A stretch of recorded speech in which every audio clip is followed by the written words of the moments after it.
શું તમે ઈચ્છો છો કે તમારી કિડની લાંબા સમય સુધી સ્વસ્થ અને મજબૂત રહે? તો હું ડૉક્ટર અક્ષય ઝાલાવાડિયા, નેફ્રોલોજિસ્ટ, આજે તમને તમારી કિડની સ્વસ્થ રાખવા માટે અમુક ટિપ્સ આપવા આવ્યો છું. સૌથી પહેલી ટીપ છે કે હાઇડ્રેશન રાખવું, ડિહાઇડ્રેશન અવોઇડ કરવું. કિડનીનો મોટો દુશ્મન છે ડિહાઇડ્રેશન. ડિહાઇડ્રેશનથી દૂર રાખવા માટે શું કરવાનું? 8 થી 10 ગ્લાસ અથવા 2 થી 3 લીટર પાણી.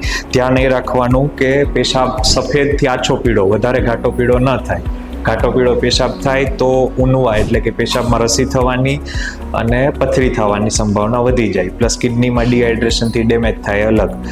બીજી વસ્તુ છે ધ્યાન રાખવાની કે બીપી, શુગર એ છે કિડનીના સૌથી મોટા દુશ્મન. જો 10 કિડની પેશન્ટ્સ હોય તો એમાં 7 પેશન્ટ્સ બીપી કે ડાયાબિટીસને કારણે થયા છે. તો જો બીપી શુગર હોય તો એને કંટ્રોલ કરવા, જો ન હોય તો એકવાર ચેક કરાવી લેવું. ત્રીજો મોટો દુશ્મન છે, બધાને ખબર જ છે, વ્યસન. વ્યસન એટલે કે તંબાકુ કે તંબાકુની કોઈ બી પ્રોડક્ટ એ અવોઇડ કરવી જોઈએ.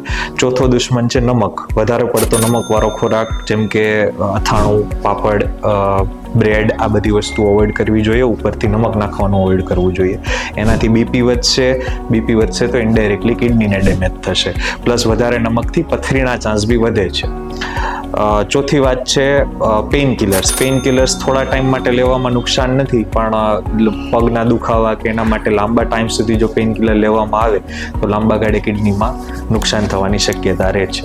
અને છેલ્લી વાત મારે એ કરવી છે કે જો 40 વર્ષ કે તેથી વધારે ઉંમર હોય, ઘરમાં કોઈ કિડની પેશન્ટ્સ હોય એટલે કે family history of kidney disease હોય, કે પછી મેદસ્વીતા હોય એટલે કે BMI 25 કરતાં વધારે હોય, તો ખાસ વર્ષમાં એકવાર કિડનીનો રિપોર્ટ, જેને સીરમ ક્રિએટિનિન કહેવાય, એ કરાવી લેવો જોઈએ.